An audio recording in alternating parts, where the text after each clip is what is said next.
Hello and good morning. So welcome po dito sa short video presentation. Ang pag-uusapan natin ngayon ay about sa attraction marketing online. So ang video na ito ay para sa mga interesado lamang na willing na matuto kung paano gamitin ang internet para mapalaki ang grupo mo sa existing business na ginagawa mo. Ito din ay para sa mga baguhan na willing matuto para kumita ng extra income gamit ang internet. Para po sa mga disclaimers, hindi ito para sa iyo kung ikaw ay kung kontento ka na sa kinikita mo. Hindi rin ito para sa iyo kung ikaw ay against sa extra source of income. So, pag-usapan natin ngayon ay about sa principle law of attraction. So, ano ba ang common problem ng mga networker? So, ang common ng ayos na magtanong-tanong ako sa mga networker, ang main, number one, hirap tayong makapagpasali sa ating opportunity. Number two, naubusan tayo ng mga tao nakakausapin. Hirap tayong magpaliwanag. Minsan, gipit tayo sa oras. So, may ginawa akong illustration dito. Ang paglaki ng grupo ay parang isang sasakyan na papunta sa isang destination o sa isang malayong lugar na kanyang gustong pupuntahan. Bago siya makarating doon sa lugar na gusto niyang puntahan, kailangan niya ng fuel. Kahit gaano kalakas ang sasakyan na yan, kung siya ay naubusan ng fuel, ay hindi siya makakarating. So, the same with our business. The same sa ating ginagawa sa online business na or opportunity na ating ginagawa. Kailangan natin ng fuel upang mapalaki natin ang ating grupo. So kung yung nakikita mo dito na picture, ito po ang source of fuel natin na kailangan natin para magtuloy-tuloy ang pag-grow ng ating business. So ang tanong dito, paano mo malalaman na ilan sa mga taong ito ay maging highly at positive na maging business partner mo, kaya willing na bumili sa product na ino-offer mo o mag-join sa opportunity mo. Ngayon, ito yung ating fuel, people. This where our customer to be na ating hinahanap. Ito ang ating fuel.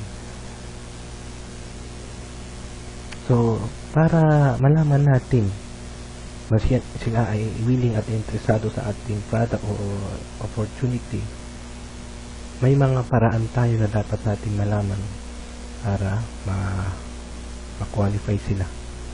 So, ma-qualify sila to buy our product and to join our team. But bago natin ipagpatuloy, let me introduce myself. I'm Mr. Arnold Pumihi. I'm OFW, surveyor in profession. 1 year pa lang ako sa internet marketing. So ito ako dati, yung nasa Uganda 2009. Ayan po, yung itim-itim ko. Tapos ito po yung present ngayon na ganda-ganda ng background, yung naka-shade pa. Sinasabi mo is the sun. So dito po sa baba, ito po yung office ko. Dito ko ginagawa yung business online ko.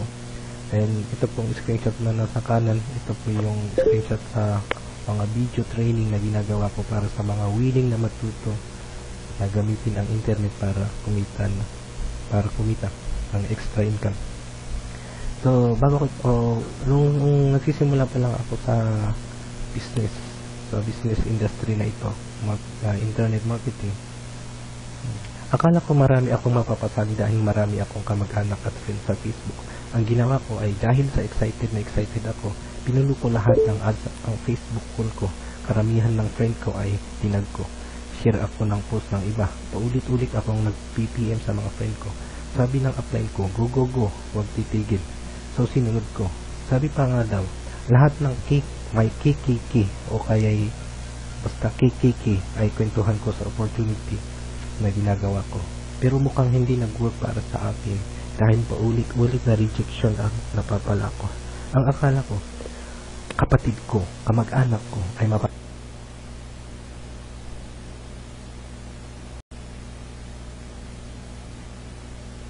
mapapasali ko, pero hindi, nabigo ako.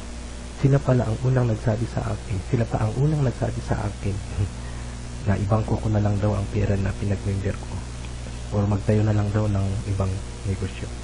Masakit isipin ang ganong pangyayari. Nakakapanghina, nakaka-discourage talaga. Minsan inisip ko tuloy na mag-quit, pero sabi ko, talo ako pag tumigil ako. Nagpatuloy pa rin ako, nag-add ng kung sino-sinong makita ko sa Facebook. Tag pa rin ako ng tag, share ako ng share, pero ito ang nakuha ko sa pagtatag. Maraming negative comment. Yung iba, unfriend, block ako. Yung iba, nag-PM sila sa akin na huwag na daw akong mag-tag, huwag na daw akong mag-share sa muli na.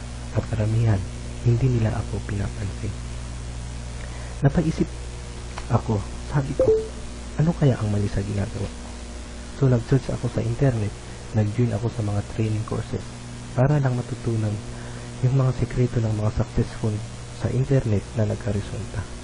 Hanggang sa matutunan ko ang principle ng attraction marketing.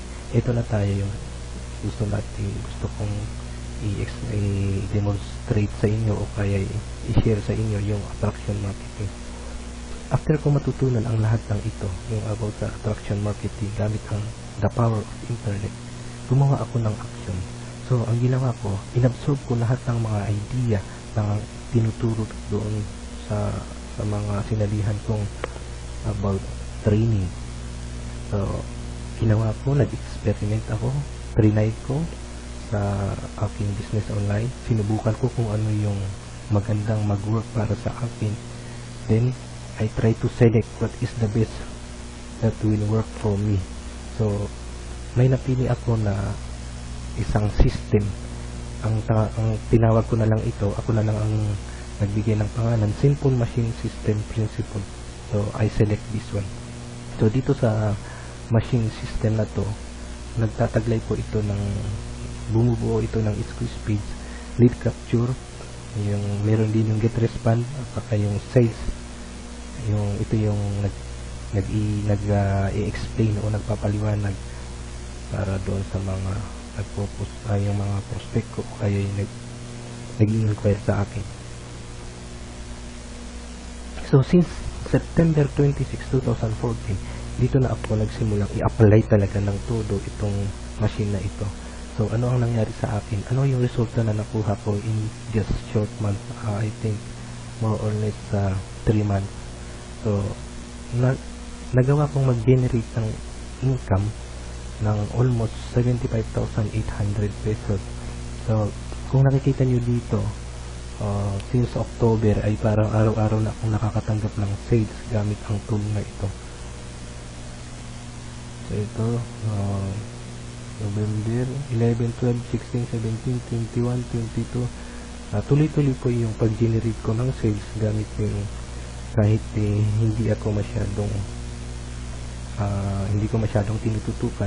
Ito po yung machine na tumutulong sa akin upang mag-generate ng sales. So, tignan natin yung in-apply ko at sa hindi. Yung month of September, hindi ko in-apply, no application. So, nagawa ko lang sales is 4,400 pesos. Kitang-kita na napakaliit yung diferensya doon sa month of October and November.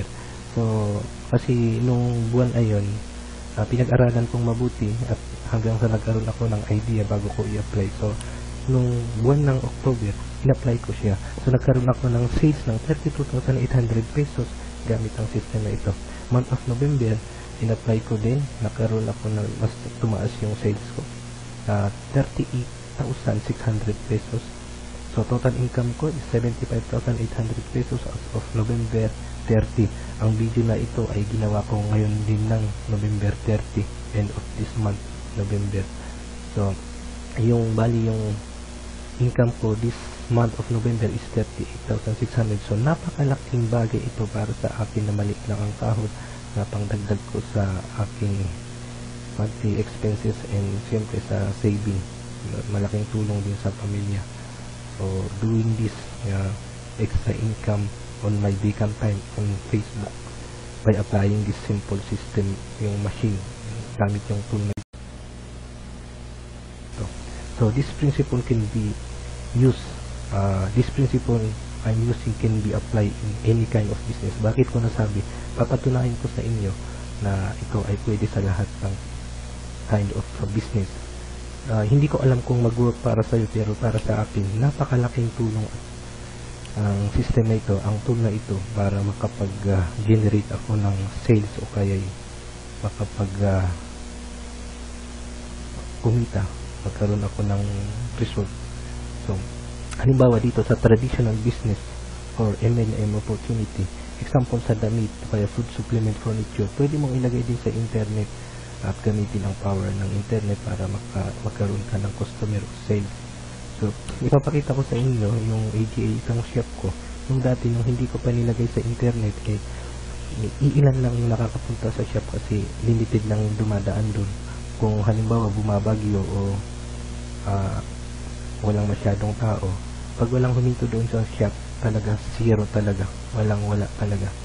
So since na nilagay ko sa internet, so nagkaroon ako ng almost 3,165. Ito po yung mga taong nagpakita ng interest dito sa mga product na pinupost ko. So ibig sabihin, itong mga nag-like dito, lahat po ng i-post ko dito sa FB, sa page ko, ay makakatanggap sila ng notification. Kung magustuhan nila yung ginawa kong product o item, pwede silang mag-inquire. So, bago ko ipakita yung M&M, so ipakita ko muna yung page, yung actual na Facebook ko, kung ano yung magandang nakuha ko dito. Ang kagandahan kasi dito sa internet is worldwide. Kahit saan yung tao pwedeng mag-inquire pag nakita nila yung product na ino-offer mo.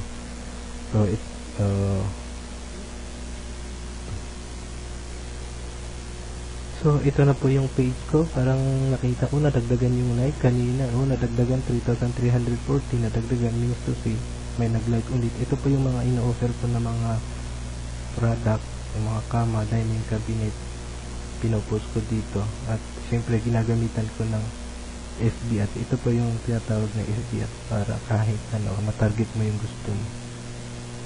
So, sa inbox, punta tayo sa inbox. Hindi ko makukuha ang mga customer na ito kung hindi ko nilagay sa ginamitan ng power of internet. So, yung iba, sinasabi nila na mahirap daw, pero pag pinag-aralan, madali lang to. So, bali, ito yung sa inbox, bali 36,000 po lahat. Ito po yung latest, ngayon lang, 33 minutes ago. So, kung nakikita nyo, balikan natin, November 15, yung date kung kailan sila nag-inquire, ay patuloy pa akong nakakatanggap ng ng inquiry. So, ito yung mga highly positive na maging customer ko, potential na maging customer ko. So, ibig sabihin, tuloy-tuloy lang ang negosyo kung meron tayong mga potential customer. Ito yung fuel na sinasabi ko na kailangan natin para magtuloy-tuloy ang ating negosyo. So, ayan po. So, ito, naging customer ko na ang mga ilan dito. Paramihan nag-order ng 5 set, mga 5 item. Then, tinarget ko lang po yung mga malapit lang doon sa shop. So, balik tayo doon sa So, dito naman sa M&M naman, malaking tulong din ito kasi yung page na ginawa ko, nilagay ko din sa para ma-promote ko yung business na ginagawa ko, yung mga product ko. Nagkaroon ako ng likes na 1,547. Ito po yung screenshot ko kanina lamang. So, dito, yung system na ito din ay nakatulong sa akin para makapag-build ako ng team ko. So, nakapag-sponsor ako ng ilan, ayan mga 37 head down, yung iba, multiple. Okay? So, ito po yung earning na nakuha ko. Ito po yung, kasi, actually, hindi naman po ako lumalabas kasi may trabaho naman ako, dito lang ako sa office. So, dito ko lang ginagawa. Pero nagawa kong magbuo ng team ko dahil sa power ng internet. So, 11,000, 4,000, 4,000, 10,000. So, total ng earning is 30,000. May available points din po ako, waiting. So, ibig sabihin, pag naparesan ko sa kanan, papo-convert po siya ng cash. So, waiting points, 49,240. So, ipapakita ko yung tool ko sa opportunity na ito. Ito po yung lead capture ko. Ito po yung pinaka-secretary ko.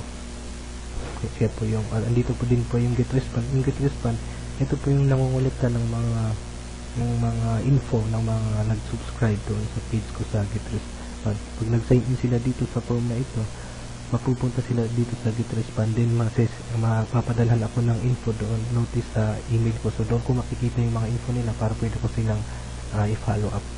So dito din yung sales page, yung speaker ko. Ito po yung nakapagsalita. Instead na ako yung nagpapaliwanag, ito po yung ginagamit ko na magpaliwanag sa mga information na kailangan nilang malaman. So sa video na sa mga video na napanood ko doon sa aking training ground, ito ang mga nakuha ko at nakagawa din ako ng squeeze page ko. So sa tulong ng yung pinasukan kong training opportunity, nagawa kong gamitin ang tools doon. Pakinabangan, ginawa kong squeeze page para dito sa MLM na ginagawa ko, yung Pinoy Marketing Tools. Ito po yung squeeze page. Dito po yung sa baba, ito yung lead capture. Dito sila susulat ang pangalan at email address para makuha nila yung ito yung signage dito. Ito yung katulad ng pagpapasok ka sa Jollibee, may nakalagay doon Jollibee. Siyempre, alam mo na yung nasa loob bago ka papasok. Ito po yung pinakapintuan. Tawag dito lead capture. Ay, mang inasal ang tatak. Alam mo kung ano ang nasa loob ng mang inasal, pagkain, chicken, gano'n. So dito, 6 way of earning success, story, product, demonstration, and how to join. So pag interesado yung tao, sila mismo yung gagawa ng paraan para matignan yung nasa loob.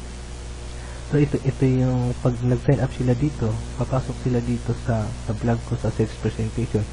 Ito na po yung nakalagay dito, how to join. Kahit hindi na ako mag-explain, pag pinanood nila ito, magkaroon sila ng idea kung paano. Tapos ito po yung presentation, yung about product testing, about product, company background, 6 way of earning, andyan lahat po. So yung mga mayroon din dito sa how to success story, lahat may mga sapat na information para doon sa hihingi. Hindi ko na kailangan na mag-explain pa isa-isa at paulit-ulit. So ito din yung nakakuha ako ng mga positive leads sa email ko araw-araw sa tulong ng lead capture at squeeze page ko. So dito yung nakikita yung squeeze page, ito po yung mga tao na nag-subscribe doon sa lead capture ko. So no 29, ito yung latest 29, yung today, so 30 ngayon pero today nakalagay. So 28, 29, so ibig sabihin ito yung fuel na sinasabi ko na kailangan natin para magtuloy-tuloy yung growth ng ating business. Siyempre, pag mawalan tayo ng kakausapin, so ang mangyayari, titigil yung pag-grow ng ating business. So ito naman yung email list tabulation. Yung mga nagsusubscribe dito, kasi pag marami na, hindi ko na magawang isa-isahin na isulat, kasi pag marami, pag kukunti, pwede pang isulat, pero pag marami na, hindi na advisable practical na isulat mo. So ang gamit ng get response, kinokolect niya yung mga email, so tinatabulate na dito sa page. So kung nakikita niyo dito, meron akong mga campaign name, pinangalan ko kung ano yung mga ino-offer ko, yung mga training, kung ano yung mga product na ino-offer ko, webinar. So ito po yung mga tao na nagsusubscribe. So umabot pa ako ng 1,194 subscriber na. Ito yung mga potential na maging business partner ko o kaya bibili doon sa product na ino-offer ko. Yung number na ito, hindi po ibig sabihin na lahat ng ito ay bibili, pero at least ito yung mga tao na pwede mo nang i-follow up na nagpakita ng interest. So may dahilan ka para i-follow up sila o kaya i-PM sila kasi sila ang unang nagpakita ng interest doon sa ginagawa mo. So may iwasan mo yung negative reaction o kaya minimal kung mayroon man mga katanungan lang. So ito naman yung automated message setup from GetResponse. Ito po ay set up ng messages na nagpa-follow up daw sa tao na pumasok, nag-subscribe. Ito, halimbawa yung una, mapapadalhan siya ng message kahit tulog ako, kinabukasan ay maipapadala ulit. Ito na yung gumagawang messenger ko. Instead na ako ay yung gumagawa na magpapadala ng mensahe doon sa tao na nag-subscribe sa email list ko, sa email, then ito na po yung nagpapadala. So ito yung napakalaking tulong para sa akin. Kasi hindi ko na inisa-isa, hindi ko na isa-isahin. Patuloy na nagpapadala ng messages hanggang sa magkaroon siya ng sapat na info about sa ginagawa ko, at kung siya ay may naging interesado na, bahala na siya pwede niya akong balikan o kaya mag-reply doon sa email. So, ang malupit dito, ito yung gusto kong ikwento sa inyo. Ang malupit dito, kung dati ako yung nagsisend ng mga friend request, bakit pero ngayon baliktad na. Kaya ako na po yung namimili kung sino na po yung dapat kong i-add na alam kong potensyal na maging business partner ko. Ito po yung screenshot ng halimbawa na marami, kakatanggap na ako ng marami. So, siniselect ko kung ano yung highly positive leads na maging business partner ko. So, ipapakita ko saglit yung Facebook ko. Ito yung maganda dito. So, kung dati-dati ako yung naghahabol o naghahunting ng mga i-add ko, pero ngayon ito, hanggang ngayon tambak pa rin yung friend request ko kasi araw-araw siguro may 5 akong pipiliin. Binabrowse ko muna, tinitignan ko yung mga profile nila para ma-pre-qualify ko talaga sila na sila ay talagang interested sa mga ginagawa ko, willing sila sa ginagawa ko, na same interest with me. Ito yung gusto natin kausapin, yung mga the same sa interest natin. Ayaw natin yung mga taong negatibo kasi manghihina lang tayo pag nakakarinig tayo ng mga objection, mga rejection, nakakapanghina, nakakawala ng gana. So, ito po yung number 1 na kaya hanggang ngayon. So, nagpapasalamat talaga ako ng marami kasi natutunan ko yung power of online marketing. So, ito yung gusto kong ma-share sa inyo kung kayo ay na willing din na matuto. So, thanks for watching. Kung sa tingin mo ang info na ito ay makakatulong sa iyong existing business online, all you have to do is to sign up to access the free training video tutorial.